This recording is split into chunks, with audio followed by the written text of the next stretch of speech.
സ്വാഗതം ഇൻസൈഡ് ബൈറ്റ്സിലേക്ക്. തിരുവനന്തപുരം, എറണാകുളം എന്നീ ജില്ലകൾ കഴിഞ്ഞാൽ ഏറെ പ്രാധാന്യമുള്ള ജില്ലയാണ് തൃശൂർ. നിയമസഭയിൽ LDFന് ആധിപത്യമുണ്ടെങ്കിലും കോൺഗ്രസും തന്റേതായ സ്ഥാനം കാത്തു സൂക്ഷിക്കുന്നുണ്ട്.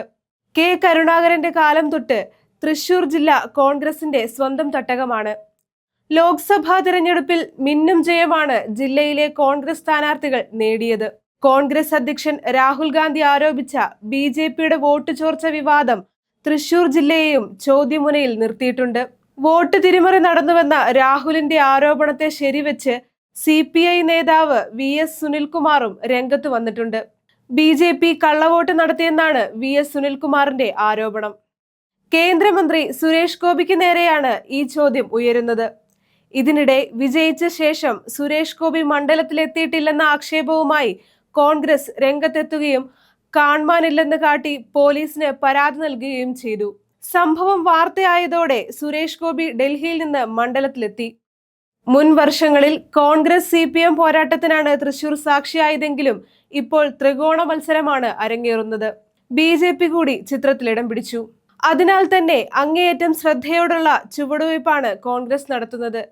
കൈവിട്ടുപോയ പഴയ പ്രതാപം തിരിച്ചുപിടിക്കാൻ ശ്രമം തുടങ്ങിക്കഴിഞ്ഞു. കെ കരുണാകരന്റെ മകൻ K മുരളീധരൻ, TN പ്രതാപൻ, ബെന്നി ബെഹനാൻ തുടങ്ങിയ നേതാക്കളെ ഇറക്കാനാണ് നീക്കം. ഹിന്ദു ക്രൈസ്തവ വോട്ടുകളാണ് ജനവിധി നിർണയിക്കുന്നത്. അതിനാൽ തന്നെ ഈ വോട്ടുകൾക്ക് ഏറെ പ്രാധാന്യമുണ്ട്. തിരഞ്ഞെടുപ്പ് തീയതി പ്രഖ്യാപിക്കും മുമ്പ് ന്യൂനപക്ഷ സമുദായങ്ങളെ കൂടെ നിർത്താനാണ് നേതൃത്വം ശ്രമിക്കുന്നത്.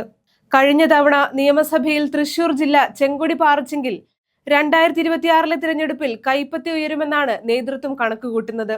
തീരദേശ വോട്ടുകൾ ഉറപ്പിക്കാനാണ് TN പ്രതാപനും സംഘവും ശ്രമിക്കുക. തൃശൂരിന്റെ മധ്യഭാഗത്തെ വോട്ടിൽ K മുരളീധരന് സ്വാധീനമുണ്ട്. യുവ നേതൃനിരയും തിരഞ്ഞെടുപ്പ് വേളയിൽ കോൺഗ്രസ് രംഗത്തിറക്കും. ഹരിത MLAമാരും തിരഞ്ഞെടുപ്പിനെ നേരിടാൻ ഒരുങ്ങിക്കഴിഞ്ഞു. കൂടുതൽ പൊളിറ്റിക്കൽ വീഡിയോകൾക്കായി ഇൻസൈഡ് ബൈറ്റ്സ് ചാനൽ സബ്സ്ക്രൈബ് ചെയ്യുക.